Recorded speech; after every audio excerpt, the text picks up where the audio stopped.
Cryptoslo with more crypto gains. What's going on, guys? Another day of Zen Moon.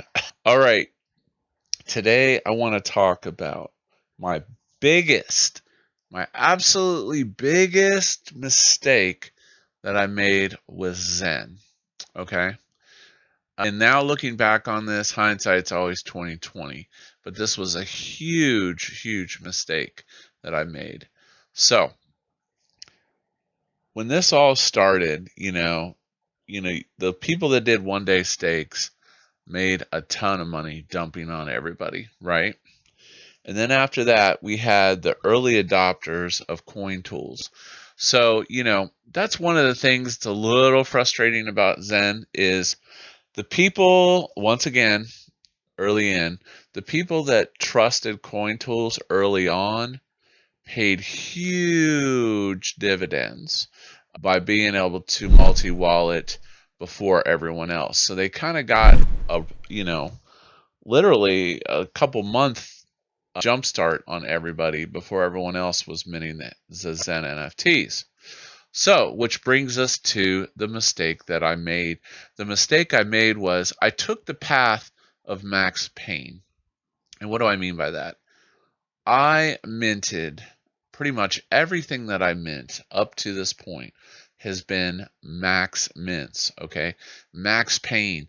Because basically I assumed that, not everyone either A, is going to even remember that they did a stake for that long, and B, most people don't have the discipline or just the patience to be able to wait 400 days to make a claim on future money. But really that goes at the heart of the whole thing, and it is all about trading time for money. And what makes Zen so fair is everyone has the same chance. Like I stated, the coin tools people did get a jump start, and ultimately that could hurt the liquidity initially after those max mints come, because the coin tools people will be getting their coins a lot earlier than everybody else. But as the ecosystem shows, it's continued to grow. So on that notion of these max mints, what was the biggest mistake I made? The biggest mistake I made was I did all my ladders. I've done all my ladders up to this point max mint. Now, ultimately, long term, that's going to pay huge dividends. And what do I mean by a ladder of max mints? Meaning I did my initial batch of Centurions, and then basically, every month or every couple of weeks, I mint more Centurions. So the concept there is that after 440 days, I have a steady stream of max mints coming in. So basically, I will leverage the time to the max. But I miss out on all the short-term economic activity, such as DBZen. As I stated, the reason I didn't get into DBZen was I simply didn't have a lot of liquid Zen at the time, okay? And I had been burned a couple times buying it, just basically that, we're in the minting period.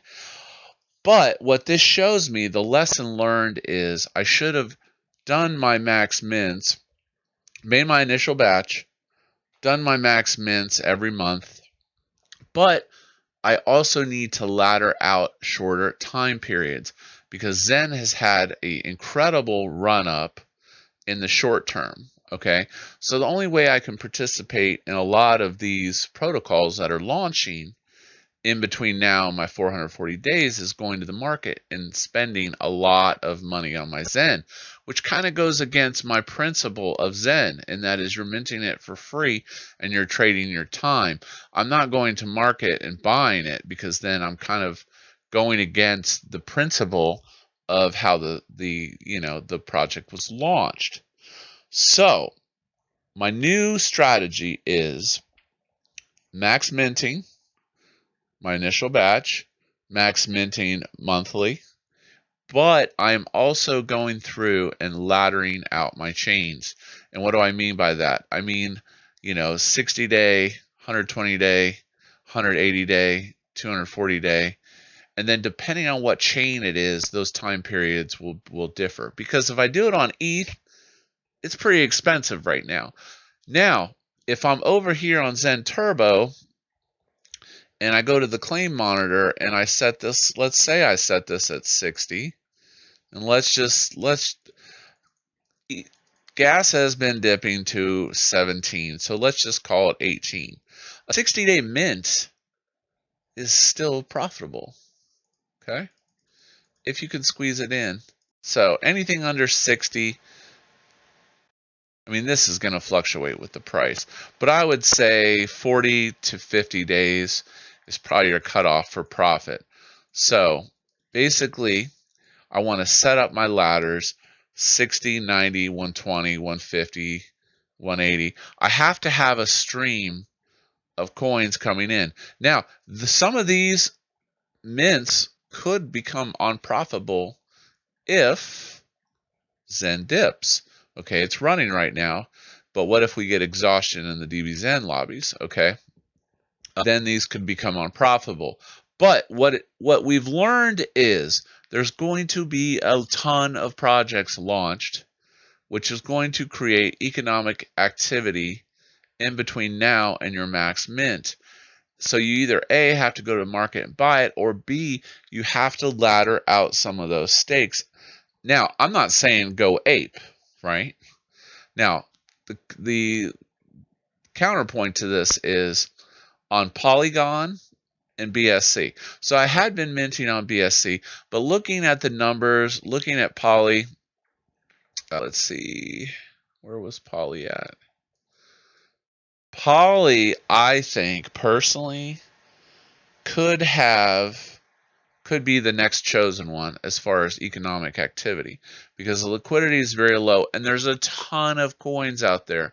Okay, if you go over to the monitor, there was, let's see, I think, yeah, this is the DBZen. That's the DBZen. Okay, so on Polygon, there was 28 trillion coins with 9 trillion staked on top of that. So like 30 some trillion. So what does that tell me? That tells me there's a lot of coins out there on Polygon and they could be put to use. And what we've learned from DBZen is the derivative project can have more value than the primary project, at least in the short term. Okay. So basically, the last couple days, I've been going through and I've been laddering out my polygons. I'm going bananas. I'm doing 30, 60, 90, 120, 150, 180, 210, 240, 270, 300, all the way to 400. Because on Polygon it's cheap. A lot of people don't realize it's only like $5 or $6 to mint a max VMU Polygon. But I'll tell you, it's frustrating though. Polygon is kind of junky. Hopefully they upgrade their network. I think their indexer is slow. You get a lot of failed transactions and it is just very glitchy. So and then when you're doing a max of VMU 128, you're maxing out the block. So you just get a lot of broken transactions, and it's not as easy as it would be on some of the other chains just because of the failed transactions. You can't even get the transaction to submit. So, it's super duper frustrating. Now, BSC is behind Polygon, in my opinion. Okay, let's go over to BSC. And your BXN. Now, liquidity pools V3 have launched, and that's where most of the liquidity is going. I've still got my LP going. It's not doing too bad. But BSC, once again, another cheap chain. Now, I still have to ladder out. So I'm going to ladder. I'll probably use a little different strategy, maybe double because it's a little more expensive, or I'll cut the number of NFTs I'm doing in half. But I'm going to ladder out on BNB. So my primary focuses from top to bottom are going to be ETH, Polygon, and then BSC. I've already established a really good position in Centurions on BSC, and I've established a solid position of Centurions on Poly. But those are both max mints, so I need to fill my ladders in between with shorter term stakes. Now, some of these earlier ones on Poly and BSC may not be profitable, but once again, it's about getting the coins in my hand so that I can participate in some of these new protocols that are coming out. And another thing, I wish Xen Turbo would add portfolio for the other chains. It's just kind of annoying that they haven't done it yet. But anyways, I hope you liked today's video. The message is that max minting is great, and you'll likely be paid handsome dividends in the end. However, having laddered stakes for shorter time periods could pay dividends. I'm saying of your Xen budget, maybe allocate 10% to these ladders in between on these shorter time periods. Some of them may not make a ton of money. That's why I'm saying don't go crazy. But at least you'll have the coins with no slippage in your wallet. And as I've always stated, my primary goal is simply to become a super ultra whale in Xen.